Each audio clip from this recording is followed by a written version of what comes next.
लेकिन question substitution तक ही नहीं रुकता, इसके बाद भी कुछ ऐसे स्टेप्स हैं कि अगर आपको वो स्टेप नहीं करने आते तो अब इसके बाद भी आप क्वेश्चन में कुछ कर नहीं पाओगे।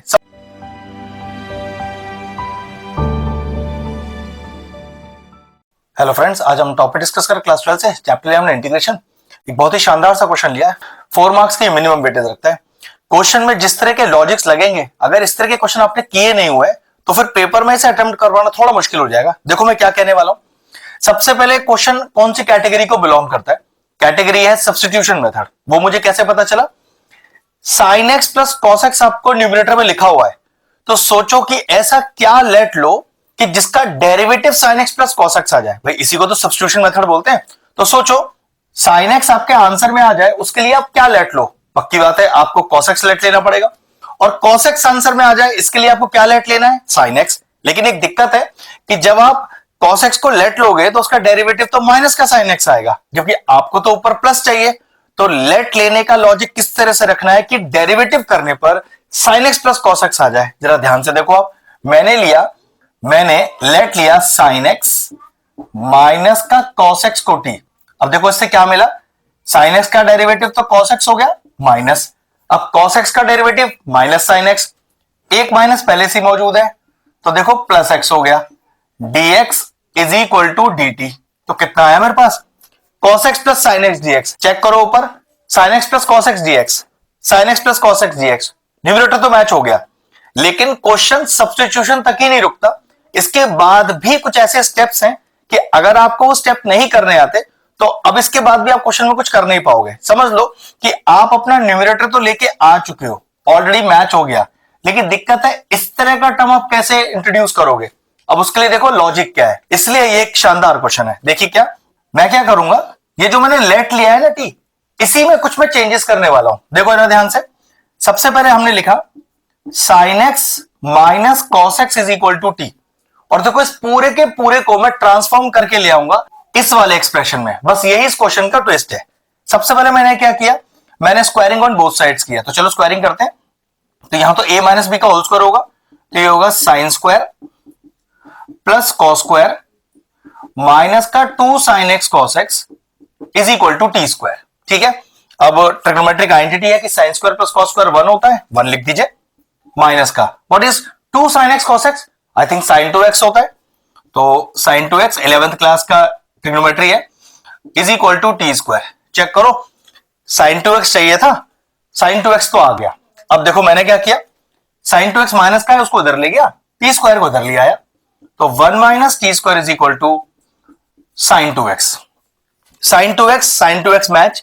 चेक करो, sin 2x के साथ 16 मल्टीप्लीकेशन में चाहिए, तो मैंने भी क्या किया, 16 sin के पास इंट्रोड्यूस करना है।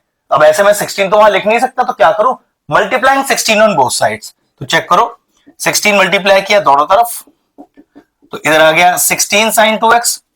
अब 16 sin 2x के साथ एक प्लस 9 भी चाहिए, तो बिल्कुल वो भी किया, एडिंग 9 ऑन बोथ साइड्स, तो 9 plus 16 1 minus T square equal to 9 plus 16 sin 2x। अब चेक करो, ये जो एक्सप्रेशन है वो एग्जैक्ट मेरा डिनोमिनेटर है रूट के अंदर। रूट से तो कोई मतलब ही नहीं होता, क्योंकि रूट तो सिर्फ फॉर्मूला जो लास्ट में लगेगा वो रूट का लगेगा, उतना ही फर्क होता है रूट से। तो ठीक है, रूट नहीं भी होता तो भी क्वेश्चन में हमें वही करना होता जो अभी हम कर रहे हैं। ठीक, अब ये जो डिनोमिनेटर है ये एग्जैक्ट ट्रांसफॉर्म हो गया टी की फॉर्म में। अब देखो क्वेश्चन को कैसे लिखना है मुझे, यहीं से आपका क्वेश्चन अब इजी हो गया। Integration of sin x plus cos x dx। sin x plus cos x dx को तो डायरेक्टली मैं क्या लिख सकता हूं, dt, कुछ करने का जरूरत ही नहीं है, होल अंडर रूट। और चेक करो, 9 plus 16 sin 2x, 9 plus 16 sin 2x, directly value क्या ला चुका हूं, 9 plus 16 under root of 1 minus T square. ये एक अलग लेवल का क्वेश्चन है। मतलब अगर आपने सब्स्टिट्यूशन पहचान भी लिया ना, तो उसके बावजूद ये क्वेश्चन आपसे आगे सॉल्व नहीं होगा। तो इस तरह का पैटर्न है इस क्वेश्चन का। अब ये क्वेश्चन बिल्कुल इजी मोड में आ गया, जो आपने कई बार कर रखा होगा इंटीग्रेशन करते समय। क्या करिए, देखिए, i is equal to integration of 1 upon under root, खोलिए कितना आया, 9 प्लस 16 माइनस का 16 टी स्क्वायर और dt। सही से रीअरेंज करते हैं, integration of 1 upon under root, ये हो गया आपका 25 माइनस का 16t² और dt। दिक्कत की बात यह है, रूट की आइडेंटिटी लगाने से पहले ये जो t² है ना, इसको अकेला करना पड़ेगा, मतलब यहां से 16 गायब करना है। जब भी हम इंटीग्रेशन करें तो याद रखें, ये जो t² वाला टर्म होता है x² की फॉर्म में भी हो सकता है, इसका कोफिशिएंट होना नहीं चाहिए। तो सबसे पहले 16 हटना चाहिए। अब 16 कैसे हटाऊं, दिक्कत है, रूट भी लग रहा है। तो मैंने क्या किया, रूट के अंदर ही 16 से मैंने इसे डिवाइड भी किया और 16 से इसे मल्टीप्लाई भी किया। देखो इससे क्या फायदा हुआ, ये जो 16 है याद रखना रूट के अंदर है, जब ये रूट से बाहर आया तो 1 में इसको तो लिखा मैंने 4, 1 √ जरा इन दोनों को अलग अलग करो, तो ये हो गया 25/16 और ये हो गया माइनस का t² और dt। इस 1/4 को तो मैं बाहर कर लूंगा, यहां आप ब्रैकेट लगा लो, ये कॉन्सेप्ट है। अगला स्टेप, तो I = 1/4 इंटीग्रेशन ऑफ 1 देखो कितना बना, ये बना 5/4 का होल स्क्वायर माइनस का t² dt। अगर मैं कहूं कि कौन सी आइडेंटिटी लग रही है, तो आइडेंटिटी लग रही है integration of 1/√(a² minus x² dx, और वो बराबर किसके होती है, फॉर्मूला होता है साइन इनवर्स x/a और प्लस का c। ठीक है, इस फॉर्मूले को अप्लाई करते हैं तो हमारे पास क्या आ गया, I = 1/4 बाहर।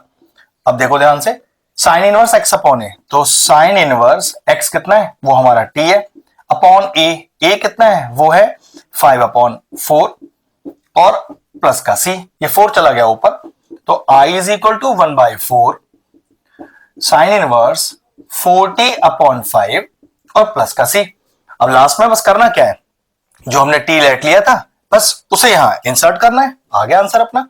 तो I = 1/4 साइन इनवर्स ब्रैकेट 4 और t का वैल्यू हमने लेट लिया था साइन x माइनस का cos x whole upon 5 plus का c। बस ये लीजिए, एक शानदार सा क्वेश्चन था जिसमें एक सब्स्टिट्यूशन वाला पार्ट और ये जो डिनोमिनेटर हमें लेके आना था वो वाला पार्ट ध्यान रखना था। अगर इस तरह के और इंटरेस्टिंग वीडियोस देखना चाहते हैं तो और चैनल की प्लेलिस्ट में जाएं, वहां इंटीग्रेशन चैप्टर की सेपरेट प्लेलिस्ट बनी हुई है, वो प्लेलिस्ट में एंड स्क्रीन में भी डाल दूंगा और सारे इंपॉर्टेंट चैप्टर्स की प्लेलिस्ट के साथ जाकर उन्हें भी चेक कर लीजिएगा। ये एक बहुत शानदार सा क्वेश्चन फिनिश हो गया, वीडियो फिनिश करते हैं।